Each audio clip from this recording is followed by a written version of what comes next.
And then every now and then something might cut in just for a second or so on that frequency and then go out. It'll be a rogue transmission. People say that it could be a rogue dimension that suddenly just flashes in and out of our reality. I can't rule that out. And I mean, a couple of years ago, that would have probably sounded like science fiction.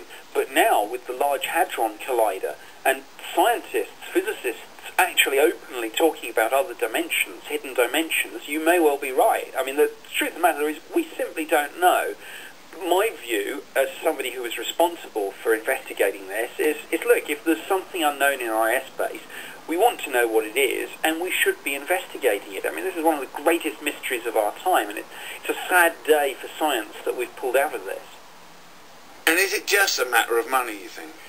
I think it is, and by the way, the MOD have been furiously spinning the line today that this money, these savings, about 50k a year, which is hardly anything. £50,000 on the Ministry of Defence's budget is minimal. It's minimal, and they've been furiously spinning the idea that this is somehow magically going to kind of go into body armour in Afghanistan. I did, in my 21 years, I did an MOD finance policy job, among other posts. That's simply not the way government finance works. That money won't go to the front line. It's just a saving that the Treasury are clawing back. What do you think?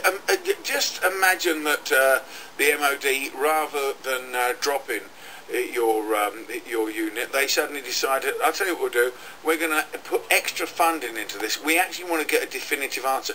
Where do you think your investigations might lead? I don't know, but it's a classic example of what we in government, and it's a phrase in business as well, call low probability, high impact, or low probability, high consequence. In other words, it's only 50k a year, as you say. It's a drop in the ocean when compared to the defence budget. If you find nothing, okay, fair enough. You've only lost 50k a year. But my goodness, if you actually made some breakthrough scientific discovery, whether it was extraterrestrial or whether it was something else bizarre, I mean, the implications of that would be immense. So I think it's worth spending a little bit of time and effort, and gosh, shock horror money, looking at this. Okay, let me go back to the original point, Nick. What about if they actually have found something absolutely definitive, and the reason they're shutting this down is they're shutting people like you out so they can bring other people in, top people,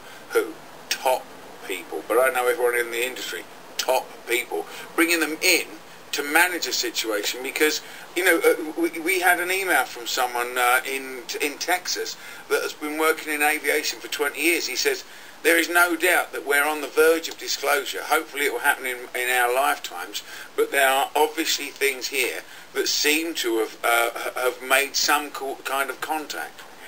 Well, that may be true. I don't know. I mean, obviously I don't work for the MOD anymore. I do get invited back for the odd social function, probably not after the interviews that I've given today, but we'll see. I think the MOD actually is a bit split on this issue, a bit like the public. Actually, within the department, there were skeptics, there were believers, there were people who weren't sure. I mean, yeah, there are a lot of conspiracy theories going out on the net at the moment on this story, on blogs, email lists, forums, websites, saying exactly what you've just said. Yeah, the MOD knows this is true, so this is just a way of cutting the public out, and they'll manage the situation behind the scenes. I don't know. But in your